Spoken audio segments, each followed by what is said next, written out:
Bonjour et bienvenue dans cette nouvelle vidéo. Aujourd'hui, on va voir comment monitorer depuis l'extérieur, donc l'accès à notre Home Assistant grâce à Uptime Robot. On voit ça tout de suite après l'intro. J'utilise Uptime Robot depuis des années et c'est vraiment quelque chose de très bien fait. Surtout c'est gratuit. Alors il y a une partie gratuite. On peut monitorer 50 éléments, donc il y a plusieurs possibilités de monitoring. On peut monitorer 50 éléments et ça c'est totalement gratuit. Ça va faire par exemple, ça va faire un check toutes les 5 minutes, donc ça peut être du ping, ça peut être une requête HTTP, ça peut être énormément de choses, je vais vous montrer ça tout de suite d'ailleurs. Donc je vous mets un lien dans la description pour vous inscrire sur Uptime Robot. Donc vous cliquez dessus, on s'enregistre gratuitement.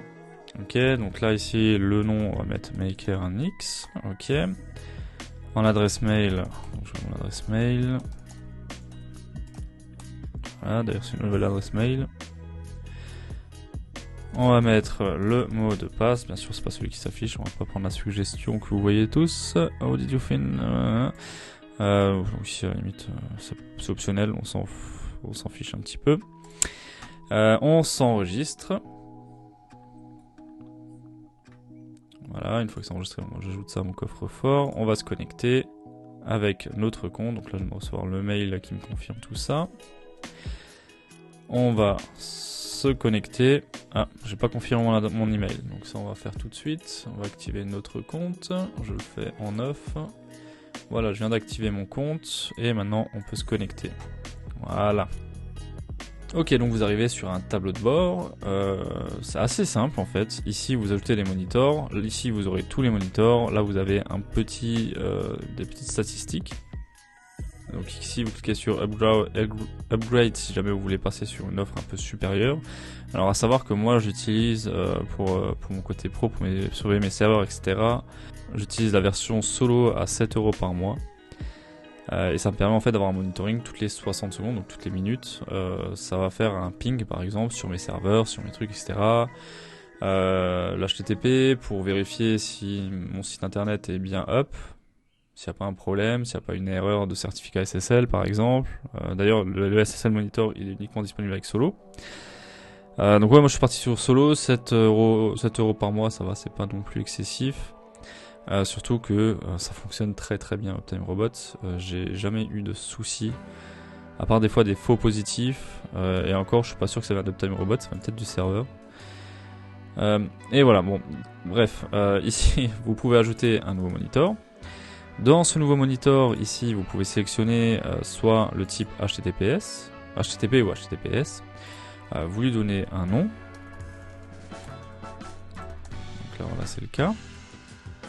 Monitoring intervalle, donc c'est l'intervalle à laquelle vous voulez faire mon monitoring.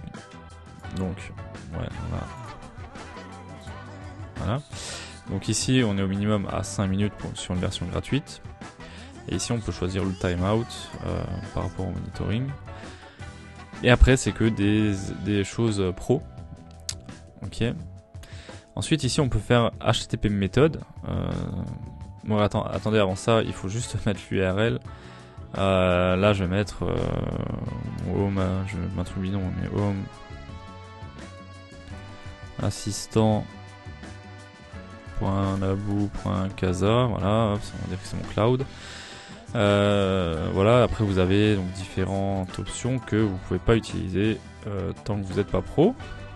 Donc ça c'est assez verrouillé, mais franchement ça suffit amplement.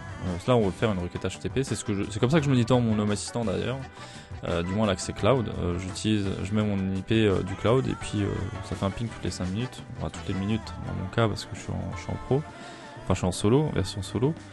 Et si mon Home Assistant n'est pas accessible depuis le cloud Naboo.casa pendant une minute, eh bien je serai notifié directement. Alors j'ai mis mon téléphone, donc j'ai une notification sur mon téléphone directement. Vous pouvez avoir une notification par email, vous pouvez avoir une notification par SMS également, moyennant bien sûr un forfait. Et donc là vous n'avez plus qu'à créer le moniteur, d'accord? Ensuite vous avez l'autre option, c'est alors keyword, j'ai jamais utilisé. Et ça c'est pas trop utilisé en domotique, hein, c'est pas trop voilà. Le plus important c'est bien sûr le ping. Le ping ici, moi je vais mettre mon ADSL par exemple, j'ai plus d'ADSL. Mais je peux mettre par exemple ma fibre Orange. Ici je mets l'adresse IP publique de ma fibre Orange. Et pareil, ça va faire un ping toutes les 5 minutes, vu que c'est un compte gratuit. Ça va faire un ping toutes les 5 minutes. Et donc si ça pingue plus, quand ça fait le ping, si le ping ne fonctionne plus, eh bien vous aurez une notification. Ça veut dire que votre fibre est tombée. Bien sûr, il faut configurer parfois la box internet pour qu'elle accepte les pings. Chez Orange, je sais qu'il faut activer cette option-là pour que la box réponde au ping. Mais donc une fois que c'est activé, vous pouvez monitorer votre connexion internet tout simplement. Ensuite, vous pouvez monitorer également un port. Donc ça peut être pratique si jamais vous voulez monitorer un accès externe de Home Assistant et que vous accédez par le port, je sais pas, comme ça par hasard 8123.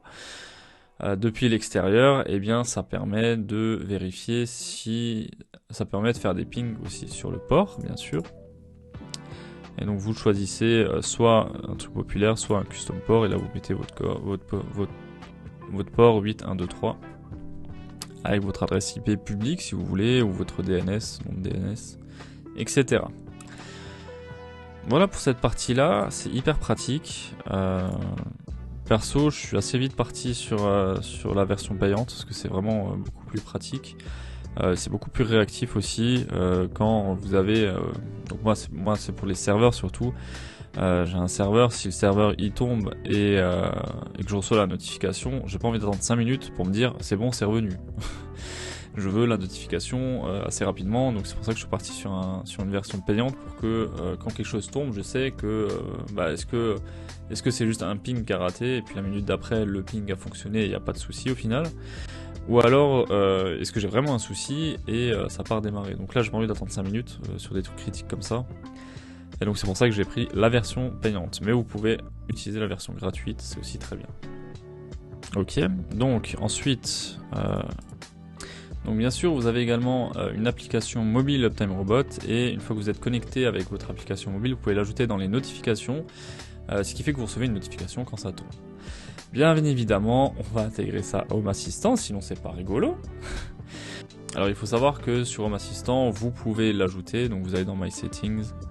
Ici, il faut créer une API, donc vous créez une main API key, etc. Donc tout ça, de toute façon, c'est détaillé dans Uptime Robot Home Assistant. Vous avez donc l'intégration native. Ici, il vous dit donc récupérer votre API key de MySetting sur le site d'Uptime Robot. Il faut créer votre main API key, ce que je viens de vous montrer. Et quand vous ajoutez l'intégration, ça va vous demander l'API key tout simplement. Vous l'acceptez. Et ensuite, vous allez avoir tout simplement des sensors qui vont s'ajouter à votre Home Assistant. Donc voilà, là par exemple vous avez donc Binary Sensor Home Assistant, là il est off parce que j'ai désactivé. Ensuite vous avez down s'il n'arrive pas à se connecter, donc là par exemple son nom de domaine n'est plus utilisé, donc c'est pour ça qu'il est down.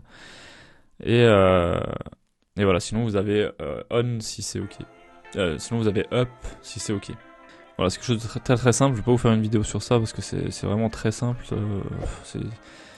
Je vous dis vraiment, vous cliquez sur ici Create Main API Key, vous créez une API, vous mettez dans votre intégration Assistant, c'est vraiment hyper simple. Voilà pour la partie monitoring, j'espère que ça vous a plu.